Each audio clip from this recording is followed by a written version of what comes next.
Estoy lista para asumir mi mayor desafío mental. Lo que me planteo es, voy a interferir lo mínimo posible, o mejor dicho, no voy a interferir directamente en lo que se me propone. ¿De qué se trata esto a nivel práctico? Durante toda mi vida, y cada vez menos, por eso quiero seguir esa tendencia, he sentido que yo misma me he puesto barreras. Yo misma me he puesto límites, yo misma me he dicho cosas en contra de mí misma y eso ha provocado que yo muchas veces no aspirase a ciertas cosas o me rindiese fácilmente o me sintiese infeliz conmigo misma. He entendido que nadie en su sano juicio debería ir en contra de sí mismo. Ir en contra de uno mismo no tiene sentido. No tiene un sentido común, pero sí tiene un sentido pues natural, ¿no? Que es el de que vivimos muy influenciados por nuestros aprendizajes. Entonces, si tú querías algo y no pudiste conseguirlo y encima, sobre todo, muchas voces alrededor te decían que no podías conseguirlo o que eras de cierta manera o que no valías o que te faltaba no sé qué o que lo hacías mal, pues esas voces pasan a convertirse en tu voz interior. No siempre, porque va a estar en conflicto con tu verdadera voz interior, que es la más amorosa. La voz interior propia es la que te habla bien. La que te habla mal no es tu voz interior propia, por decirlo así, es la voz adherida de otros discursos y experiencias a lo largo de tu vida que han hecho que, y este es el punto importante de toda esta historia, tengas como dos voces en tu interior. La que te pertenece y la adherida. ¿Qué crea esto? Crea un conflicto interior. Y este es el punto en que lo relaciono con el wu wei, el fluir, el mínimo esfuerzo. El mínimo esfuerzo, ya lo he dicho más de una vez, no es no hacer nada. Es que tú mismo no seas tu mayor barrera. Es hacer las cosas sin las voces añadidas. Solo escuchando tu verdadera voz interior, la amorosa, la sana, la positiva. Abro paréntesis rápido para que se eviten confusiones. La positiva también te puede proteger. Ser positivo no es me voy a tirar de un puente porque no voy a morir, ¿vale? Pero no te machaca, ¿vale? Y no te lastra y no te limita.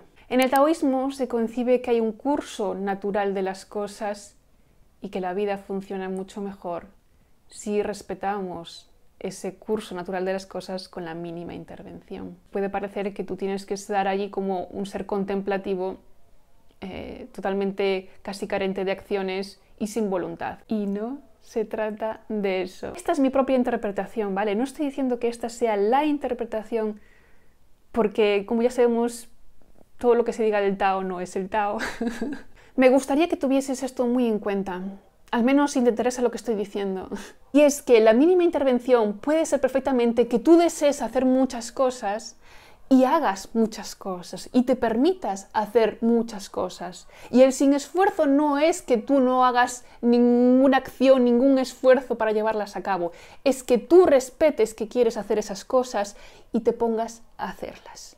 Por ejemplo, Siddhartha, el libro de Hermann Hesse, en un principio desea marcharse de casa para buscar su propia verdad y se adentra en un camino de búsqueda con otros budas, etc. o aspirantes a Buda. Entonces, él no es que tenga ese deseo y diga, bueno, pues tengo estas ganas, pero ¿sabes qué? Me voy a quedar aquí en casa de mis padres porque estoy genial. Aquí así no hago nada, no interfiero, simplemente estoy. No. No interferir era seguir ese llamado. De hecho, su padre interviene y no lo considera buena idea e interfiere, digamos que no acepta que se vaya. Y Siddhartha está allí varios días tratando de convencerle, de hecho se esfuerza un montón en convencerle, de manera tan convincente que el padre acaba cediendo. O sea, Siddhartha sí se esfuerza, incluso, digamos, se esfuerza muchísimo porque la manera en que convence al padre es bastante insistente, incluso es dolorosa, y aún así era la mínima intervención, y aún así era sin esfuerzo, y aún así era fluir. El curso natural era echarse a andar porque así se lo pedía el cuerpo. La mínima intervención era aquello que tenía que hacer para ponerse a andar, por ejemplo, pues convencer al padre. Y si costaba mucho, pues tratar de convencerlo más. Aún así seguía siendo la mínima intervención porque era lo mínimo que tenía que hacer para ir hasta allí. La máxima intervención hubiese sido, ay, siento este llamado, pero pues no sé, a ver qué va a pensar mi primo. O siento este llamado, pero mi padre se opuso, voy a hacerle caso porque él sabe mejor que yo lo que me conviene. Lo voy a dejar para el año que viene, que ahora no me cuadra bien. O no tengo suficiente dinero, yo no valgo para irme hasta allá. ¿Qué van a pensar de mí? Resumiendo en mejores palabras, ¿de qué se trata mi desafío? Mi desafío consiste en que todo lo que me pida el cuerpo a partir de ahora, se lo voy a dar. Sé que suena arriesgado, o incluso algunos podrían pensar, no sé, como egoísta o un poco pretencioso, ¿no? Cada uno lo va a ver a su manera. Pero estoy en el punto de que estoy tan convencida de lo que quiero me va a hacer bien y si no me va a hacer bien igualmente voy a aprender, que simplemente tengo que secundar eso. Para mí los deseos se están convirtiendo como en señales de que ahí crezco, de que ahí tengo una experiencia para crecer. Entonces yo no me voy a prohibir lo que quiero. Muchas veces lo que hacemos y la primera intervención ya, el primer esfuerzo que hacemos es juzgar nuestros propios anhelos. Y eso es juzgarnos a nosotros mismos. Y aquí no estoy diciendo que no haya que valorar qué anhelos son coherentes con uno mismo y cuáles no, porque puedes estar anhelando un montón de cosas que en realidad no quieres. Como digo, yo siento que ya he pasado por ese proceso de separar lo que sí quiero de lo que no quiero. Aunque está siempre recorriéndose, es decir, siempre puedes sentir que estás aspirando a cosas y luego resulta que no. No ocurre nada por cambiar de opinión y darte cuenta de lo que querías no era tanto lo que querías. O reconfigurarlo. Lo que buscamos en la vida son experiencias, emociones, no cosas. La no intervención sería, me ha venido este deseo, lo acepto. Y dejo que las cosas me vayan llevando hacia allí. ¿Qué no ocurre de la noche a la mañana? Y a lo mejor quien no te dice que en un tiempo sí. Y decían los budistas que la fuente, el origen del sufrimiento eran los deseos, ¿no? Yo no estoy tan de acuerdo en ese punto. De hecho, luego era un poco matizable, ¿no? Porque realmente lo que es sufrimiento es cuando tú sientes que no puedes aspirar a eso. Si dejas de pensar que no puedes aspirar a eso, se quitará ese sufrimiento. ¿Es eso vivir en una ilusión? Ahí ya lo dejo a cada uno. Para mí no lo es. Pero como he dicho antes, yo tengo claras qué cosas me llaman y por qué. Entonces, ya no me vienen a la cabeza cosas quizás, no sé, que se me antojan imposibles. Sí se me antojan desafiantes, muy desafiantes, pero no imposibles. Entonces, lo desafiante no es una ilusión. Lo desafiante simplemente es desafiante. Tengo que agradecer en este enfoque el comentario que un amigo me hizo durante bastante tiempo y me decía siempre que yo era muy contradictoria. Porque cada vez que me argumentaba algo, me decía algo, yo siempre le decía sí, pero. Tenía siempre el pero en la boca. Y es verdad, y me doy cuenta, y en mis vídeos los podéis ver, y en muchas cosas que escribo se ven pero. Parte también de una visión como muy grande de las cosas, en las que veo las contradicciones muchas veces inherentes que hay, ¿no? Donde la realidad no es homogénea, sino que hay muchas aristas y muchas historias.